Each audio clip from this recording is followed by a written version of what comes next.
T20 world cup 2024 का अब तक का सबसे बड़ा मुकाबला खेला जाएगा शनिवार को और यह मुकाबला खेला जाएगा इंग्लैंड और ऑस्ट्रेलिया के बीच में। इस मुकाबले की मेजबानी बारबाडोस के केंसिंगटन ओवल में की जाएगी और इस मुकाबले के लिए हर कोई तैयार है और एक तरीके से कहे तो इस मुकाबले का इंतजार हर किसी को पहले से ही था, क्योंकि इंग्लैंड और ऑस्ट्रेलिया की टीमें जब जब आमने सामने आई है तब हमें मैच नहीं धमाकेदार मैच देखने को मिला है। तो भाई इस वीडियो में आपको हम बारबाडोस की केंसिंगटन ओवल की पिच किस प्रकार रहने वाली है, पिच का मिजाज कैसा रहेगा, कौन से डिपार्टमेंट में मदद मिलेगी, यानी बल्लेबाजों को मदद मिलेगी या गेंदबाजों को मदद मिलेगी, तमाम पिच रिपोर्ट की पूरी जानकारी आपको इस वीडियो में देंगे। साथ ही साथ बात करेंगे वेदर रिपोर्ट की। वेदर रिपोर्ट में क्या जानकारी सामने आ रही है, क्योंकि हम लगातार देख रहे हैं कि बारिश की चेतावनी जो है वो जारी होती है। हालांकि ये फैंस का सौभाग्य है कि बारिश ने सिर्फ अब तक एक मुकाबले में अपनी दखलंदाजी दी है। ऐसे में इस मैच से पहले मौसम विभाग ने एक डराने वाली जानकारी दी है, पहले ही क्लियर कर देता हूं। तो वीडियो को अगर आप स्किप करने की गलती कर रहे हैं तो मत करिएगा, वेदर रिपोर्ट देख लीजिएगा और वेदर रिपोर्ट देखने के बाद आपको हम बताएंगे हेड टू हेड आंकड़े, क्योंकि पहले ही वीडियो में मैंने क्लियर कर दिया है कि भाई इन दोनों टीमों के बीच की भिड़ंत जो है उसका इंतजार हर किसी को रहता है। तो ऐसे में ये जानना बेहद जरूरी है कि भाई इन दोनों ही टीमों के बीच कब और कितने मुकाबले खेले गए और उसमें किसका बोलबाला रहा है। साथ ही साथ दोनों ही टीमों के बीच खेले गए पिछले 5 मुकाबलों की भी जानकारी आपको देंगे। पिछले 5 मुकाबलों में इन दोनों ही टीमों का प्रदर्शन कैसा रहा है उस बारे में भी बात करेंगे। तो और बात अंत में हम करेंगे दोनों ही टीमों की संभावित प्लेइंग 11 पर। तो वीडियो को आप स्किप करने की गलती बिल्कुल भी मत करिएगा। वीडियो की शुरुआत करते हैं। सबसे पहले जो हम शुरुआत में आपको बताते हैं टाइमिंग क्या है इस मुकाबले की। तो ऑस्ट्रेलिया और इंग्लैंड के बीच शनिवार को यह मुकाबला खेला जाएगा। जून 8 को यह मुकाबला बारबाडोस में दोपहर में 1 बजे इस मुकाबले की शुरुआत होगी और जब बारबाडोस में 1 बज रहा होगा तब भारत में रात के 10:30 बज रहे होंगे। यानी मैच आपको शनिवार को ही देखने को मिलेगा। भारत में अगर आप ये मुकाबला देखना चाहते हैं, आई एम श्योर आप देखना चाहते हैं, तब आपको रात को इस मैच को देखना पड़ेगा। रात 10:30 बजे से इस मुकाबले का सीधा प्रसारण जो है वो आप देख पाएंगे। अब बारबाडोस की केंसिंगटन ओवल की पिच है कैसी, क्योंकि ये जो पिच है इस पिच पर सबसे ज्यादा मुकाबलों की मेजबानी हो रही है।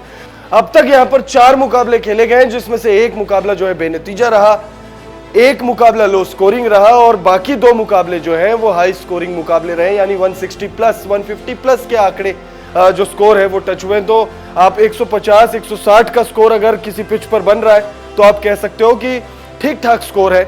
यानी कि पिच रिपोर्ट साफ साफ ये कह रही है और चीख कर कह रही है कि भाई बल्लेबाजों को यहां पर मदद है, साथ ही साथ गेंदबाजों को भी यहां पर बहुत ज्यादा मदद मिलने वाली है। ग्राफिक्स के माध्यम से आपको बता देते हैं कि पिच रिपोर्ट क्या है बारबाडोस की।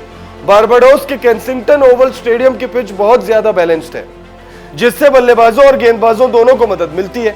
बल्लेबाज अच्छी उछाल और कैरी की उम्मीद कर सकते हैं, जो यह सुनिश्चित करता है कि जैसे जैसे मैच आगे बढ़ेगा गेंद बल्ले पर अच्छी तरह से आएगी।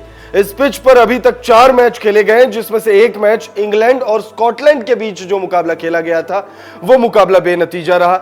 बारिश की दखलंदाजी हुई, टॉस में डिले हुआ और उसके बाद फिर कुछ देर मैच भी हुआ, लेकिन बाद में फिर वापस से बारिश की दखलंदाजी हुई, जिस वजह से अंपायर्स ने फैसला किया कि भाई अब हम ये जो है मैच नहीं करा पाएंगे।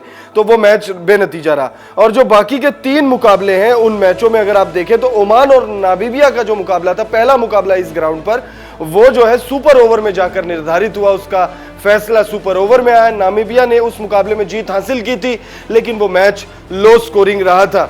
उसके बाद अगर आप देखें जो बाकी 2 मुकाबले हैं, ऑस्ट्रेलिया ने एक मैच इस मैदान पर खेला है और उस मुकाबले में भी अच्छा स्कोर हुआ था। तो भाई इस ग्राउंड पर बल्लेबाज और गेंदबाज दोनों को ही मदद मिलती है। अगर आगे हम देखें ग्राफिक्स में, इस पिच पर खेले गए पिछले मैचों को आधार बनाकर देखें तो टॉस जीतकर पहले गेंदबाजी करने का फैसला सही फैसला साबित हो सकता है। हालांकि ऑस्ट्रेलिया बनाम ओमान के मैच में ऑस्ट्रेलिया ने टारगेट को डिफेंड किया था। ओमान को ऑस्ट्रेलिया ने हराया था इस पिच पर इसी ग्राउंड पर, और पिछला मुकाबला ऑस्ट्रेलिया ने इसी ग्राउंड पर खेला था, और इंग्लैंड भी इसी ग्राउंड पर अपना पिछला मैच खेलकर आ रही है। लेकिन इंग्लैंड का जो मैच था वो बारिश की वजह से धुल गया था। अब बारबाडोस में मौसम की जानकारी क्या सामने आ रही है? बारबाडोस में शनिवार को मौसम रहेगा कैसा, ये बड़ा सवाल है, क्योंकि हम नहीं चाहते कि जिस तरह से इंग्लैंड और स्कॉटलैंड का मुकाबला बारिश की वजह से धुल गया था, हम बिल्कुल नहीं चाहते हैं कि ये मैच भी धुल जाए, क्योंकि ये मैच बहुत बड़ा मैच है। और इंग्लैंड की टीम के पॉइंट ऑफ व्यू से अगर आप देखें, 2 बार की चैंपियन टीम की पॉइंट ऑफ व्यू से अगर आप देखें, तो इस मैच का होना बेहद जरूरी है। अगर ये मैच रद्द होता है बारिश की वजह से, तो फिर चांसेस ऐसे भी बन सकते हैं कि इंग्लैंड T20 वर्ल्ड कप 2024 के सुपर 8 में क्वालिफाई ना हो पाए।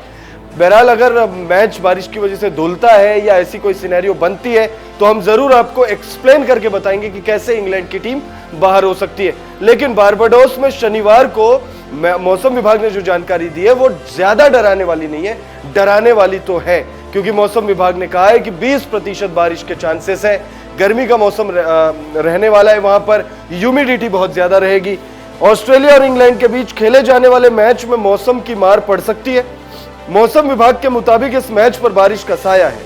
मैच वाले दिन बारबाडोस का तापमान अधिकतम 31 तो वहीं 27 डिग्री न्यूनतम रहने का अनुमान है। बारिश की संभावना 20% जताई गई है। 76% ह्यूमिडिटी रहने की बात कही गई है। अब हेड टू हेड आंकड़े देख लेते हैं। ऑस्ट्रेलिया और इंग्लैंड के बीच अब तक 23 T20 इंटरनेशनल मैच खेले गए, जिसमें से 11 मैच इंग्लैंड ने, तो वहीं 10 मैच ऑस्ट्रेलिया ने जीता है। अगर इन दोनों टीमों के बीच खेले गए पिछले 5 मैचों की बात करें, तो इसमें इंग्लैंड ने 3 मैचों में बाजी मारी है, तो वहीं 1 मैच ऑस्ट्रेलिया ने जीता है, जबकि 1 मैच बेनतीजा रहा है। पिछले 5 मुकाबलों की अगर हम बात करें, दोनों ही टीमों के पिछले 5 मुकाबलों में कैसे आंकड़े रहे हैं, तो ऑस्ट्रेलिया के पिछले 5 मैचों की बात करें तो टीम ने 4 मैचों में जीत हासिल की है, तो वहीं इंग्लैंड ने अपने पिछले 5 मैचों में से 3 मुकाबलों में जीत हासिल की है, तो वहीं 1 मैच इंग्लैंड की टीम ने गंवाया है, तो वहीं 1 मैच बेनतीजा रहा है। और जो मैच बेनतीजा रहा है वो मुकाबला पिछला ही मुकाबला इंग्लैंड का था, जो स्कॉटलैंड के खिलाफ इंग्लैंड की टीम ने या इंग्लिश टीम ने खेला था।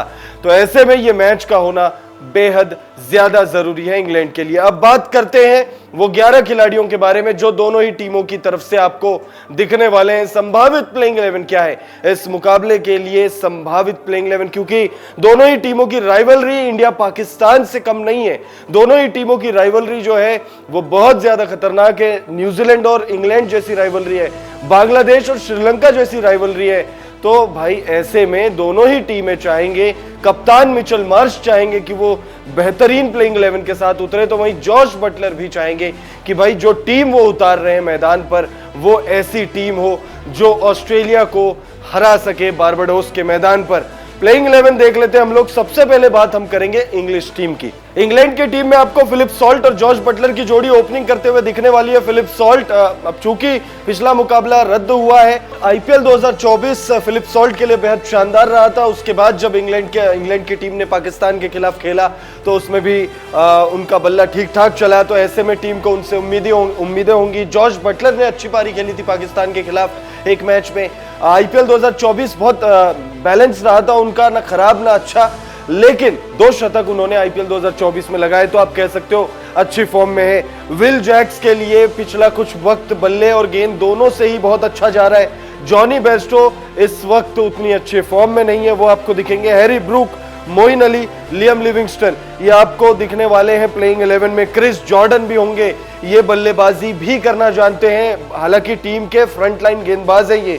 जोफ्रा आर्चर प्लेइंग 11 में है। मार्क वुड की गेंदबाजी पर आप ध्यान रखिएगा, नजर रखिएगा। मार्क वुड बहुत शानदार फॉर्म में है और अभी हाल ही में पाकिस्तान के खिलाफ जो वो एक गेंद उन्होंने डाली थी जो काफी सुर्खियां जिसने बटोरी थी, काफी तेज गति से गेंद डालने के लिए वो जाने जाते हैं और इकलौते स्पिनर, टीम के फुल टाइम स्पिनर की बात कर रहा हूं तो वो है आदिल रशीद, क्योंकि मोइन अली स्पिन गेंदबाजी करते हैं, लियम लिविंगस्टन भी स्पिन गेंदबाजी करते हैं, लेकिन ये सब ऑलराउंडर है। अब बात कर लेते हैं हम ऑस्ट्रेलिया की पॉसिबल प्लेइंग 11। तो ऑस्ट्रेलिया की पॉसिबल प्लेइंग 11 में डेविड वार्नर आपको दिखेंगे। पिछला मुकाबला डेविड वार्नर के लिए ठीक ठाक गया था, 51 गेंदों में 56 रनों की पारी खेली थी। ट्रेविस हेड होंगे, मिचेल मार्श होंगे कप्तान, ग्लेन मैक्सवेल होंगे, मार्कस स्टोइनिस, इन पर आप नजर रखिएगा। पिछले मैच में जबरदस्त बल्लेबाजी की थी और फिर उसके बाद 67 रनों की पारी खेली थी, नॉट आउट लौटे थे और फिर 3 विकेट भी लिया था इन्होंने। तो मार्कस स्टोइनिस पर आप नजर रखिएगा। टिम डेविड, मैथ्यू वेड आपको दिखेंगे विकेटों के पीछे, Adam Zampa, Pat Cummins, Mitchell Starc और जॉश हेजलवुड। जॉश हेजलवुड पिछले मुकाबले में विकेटलेस रहे थे, ग्लेन मैक्सवेल को भी विकेट नहीं मिली थी, लेकिन ये दोनों ही गेंदबाज विकेट टेकर गेंदबाज है और टीम को इनसे बहुत ज्यादा उम्मीदें होती है। फिलहाल इस वीडियो में इतना ही। ऑस्ट्रेलिया और इंग्लैंड के बीच में जबरदस्त मुकाबला होने की हमें तो उम्मीद है, आपको कितनी उम्मीद है और प्लस आप कौन सी टीम को सपोर्ट कर रहे हैं, कमेंट में अपनी राय हमें जरूर दीजिएगा।